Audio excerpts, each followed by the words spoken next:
அனைவருக்கும் வணக்கம்.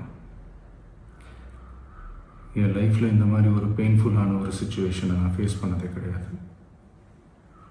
மனசு முழுக்க வலி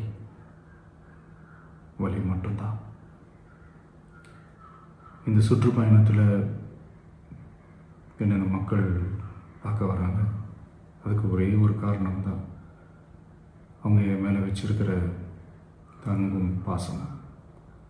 அந்த அன்புக்கும் பாசத்துக்கும் நான் எப்பவும் கடமைப்பட்டிருக்கிறேன். அதனால தான் இந்த சுற்றுப்பயணத்தில் மற்ற எல்லா விஷயங்களையும் தாண்டி மக்களுடைய சேஃப்டி, அதில் எந்த காம்ப்ரமைஸும் பண்ணிடக்கூடாதுன்றதுக்காக தான் அது என் மனசில் ரொம்ப ஆழமாக இருக்கும் அந்த எண்ணம். அதனால தான் இந்த அரசியல் காரணங்கள் எல்லாத்தையும் தவிர்த்துட்டு ஒதுக்கி வச்சுட்டு மக்களுடைய சேஃப்டி மட்டும் மைண்டில் வச்சுக்கிட்டு அதுக்கான இடங்களை சூஸ் பண்ணுறது, அதுக்கான இடங்களை பார்த்து பர்மிஷன் கேட்குறது, போலீஸ் டிபார்ட்மெண்ட்டில் அதை ரிக்வெஸ்ட் பண்ணி கேட்போம். ஆனால் நடக்கக்கூடாதது நடந்துருச்சு.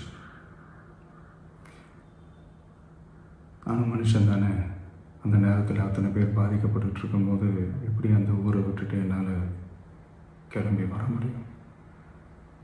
நான் திரும்ப அங்கே போகணும்னு இருந்துச்சுன்னா அதை ஒரு காரணம் காட்டி அங்கே வேறு சில பதட்டமான சுச்சுவேஷன்ஸ், வேறு சில அசம்பாவிதங்கள் அந்த மாதிரி எதுவும் நடந்துடக்கூடாதுன்றதுக்காக தான் நான் அவாய்ட் பண்ணேன்.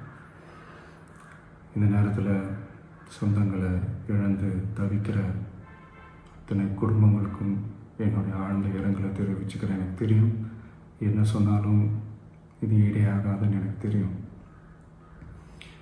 ஹாஸ்பிட்டலில் ட்ரீட் பண்ணிகிட்ருக்கிற எல்லாருமே சீக்கிரமாக க்யூர் ஆகி வரணுன்றதை இந்த நேரத்தில் நான் வேண்டிக்கிறேன். கூடிய சீக்கிரமே உங்கள் எல்லாரையும் நான் சந்திக்கிறேன்.